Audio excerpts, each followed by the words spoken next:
Hey guys, Andrew a little under the weather today, so you got Coach filling in for him. So now this is not going to be an Andrew rant, it's going to be a Coach rant. And I'm talking about Batman, number 63. Alright, so if you go back to 62, the whole issue was Batman was going against Professor Pig, and he couldn't hear him, and at the very end, Pig turned into Robin, we're thinking Damian, and then he walks off. Then we kind of figure out in this issue that he's strapped to a chair, they're using Scarecrow gas to make him go crazy. So essentially what happens is he's strapped to the chair, and it takes place where right before the so-called wedding that came out, that whole debacle, where you see Catwoman jump off the roof and then Bruce Wayne jumps off the roof, and then it ends and there's no more wedding. He's about to give up, Catwoman shows up, they get married, they go on their honeymoon. And then it's a few adventures of them going here, going there, working together, a lot of kissing, a lot of this. But through the whole thing, we have a constant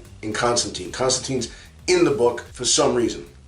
He's walking around and, you know, just being part of the book. He's kind of like his conscience there. He's there, but I think only Bruce Wayne can see him, or only Batman can see him, and he's the only one that speaks to him. As it progresses, Batman goes to stop Two-Face with Constantine. They're having an argument, and he knocks Two-Face out. Catwoman is somewhere else. She's doing, they're working as a team. She's almost like his Robin at this point. And he says, oh, this is going to happen. Something bad's going to happen. Don't worry, she's really, really okay. By the time Batman gets there, we don't know what happens. Constantine rides the elevator up. That's where it gets a little screwy, because Constantine is in an elevator talking to someone, and we follow him. Once you get up there, Batman is cradling Catwoman, just like what happened to Robin when he got shot. Dick Grayson got shot with KG Beast. And then what happens is Constantine reveals to him that, well, nobody knows he's here. He's kind of a figment of Batman's imagination. And what's happening is they're strapping him to the chair and they're making him go mad. So what I'm thinking is, well, how does he go mad? Well, he's kind of pissed off that the wedding didn't happen. So they give him the wedding, they give him some nice times with Catwoman, they're crime fighting together, spending time together, honeymooning, just doing some domestic things around the house, and then they kill Catwoman. And I think that's going to drive him crazy. Nobody knows he's there, and that's the end of the issue. This issue itself, it's pretty good. They do some crazy things. It's weird though, because Tom King usually writes an issue, and then either like 3/4 of the way through it or at the very end you figure, oh, that's what they were doing. Goes back to the front, kind of a Tarantino Pulp Fiction out of whack type of deal. So now it's really exciting because, all right, so now we find out last issue, this issue, he's strapped to the chair. He is in the nightmare, so-called whatever, and I can't wait. Next issue, we'll probably find out, or maybe another nightmare, I don't know, but we're still going.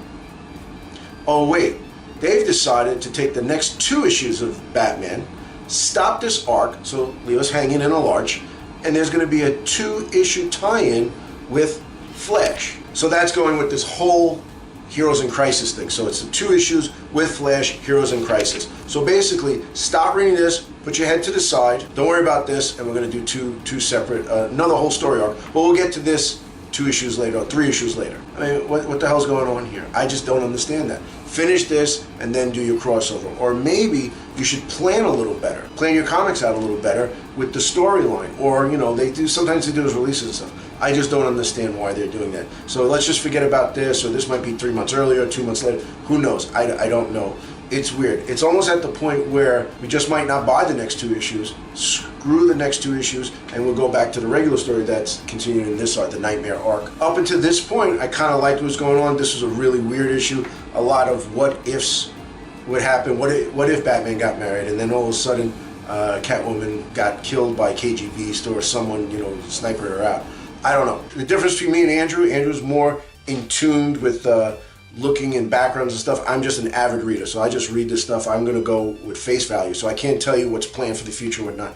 But it's kind of silly that they're dropping this and going there. We don't even know what's going on with Batman. Is he strapped to a chair? Has he been shot? Is he hurt? We don't know. And I kind of like that they're hiding that from us to be revealed later. But the fact that I got to wait an extra 2 issues is just ludicrous. It's just silly. So you can either skip the 2 issues and go to it, or if you want to read them, I don't know. I don't know what to tell you. Also, I got another bone to pick. A few issues ago, there was somebody pulling the strings. We thought it was Bane, and Penguin convinced Batman that it was Bane. Bane is doing this, he's doing that, he's ruling Arkham, he's doing all this stuff. Now, Batman goes to Arkham, beats up Bane, nothing happens. We don't know what it is. We see Alfred get beat up. Oh my God, who is it? We don't know. Next thing you know, he comes upon Alfred. Oh, Alfred, what happened? He goes, look out, it's your father. Oh my God, it's Thomas Wayne in the Batman outfit, I guess from Flashpoint, and he basically knocks out Bruce, or he beats him up, and then the issue ends. And then we don't have nothing to do with it. So there's so many weird arcs that aren't being answered, or questions, or is it just a long arc that's being unanswered? I don't know. He came in for one panel, and that was the whole issue. I don't know what was going on with Thomas Wayne. What happened to Penguin? Is he dead or alive? We don't know. The thing with Bane, is it true? Is it not true? Because there was a few times where Penguin came before Bane, and Bane said you got to do this, and then it went away. It's just, it's all over the place. You know, I kind of like, I like my comics like meat and potatoes. I don't mind things revealed later on, but you eventually got to reveal them on. This is going on a long time. It's a weird arc. I don't know. So, like I said, the next two issues are the crossover with Flash, Heroes in Crisis. Basically, it is comic readers in crisis because we don't know what's going to go on. But that's it. So, I kind of like this issue, but I don't know where it fits in. So, I guess that gives you a reason to keep reading the comic, keep looking for stuff. So, and if this is your first time here, once you consider subscribing, there's a lot of great comic book information on this channel. There's also a lot of great superhero Lego stuff on this channel. So like I said, like, rate, comment, subscribe. Hope to see you in the next one.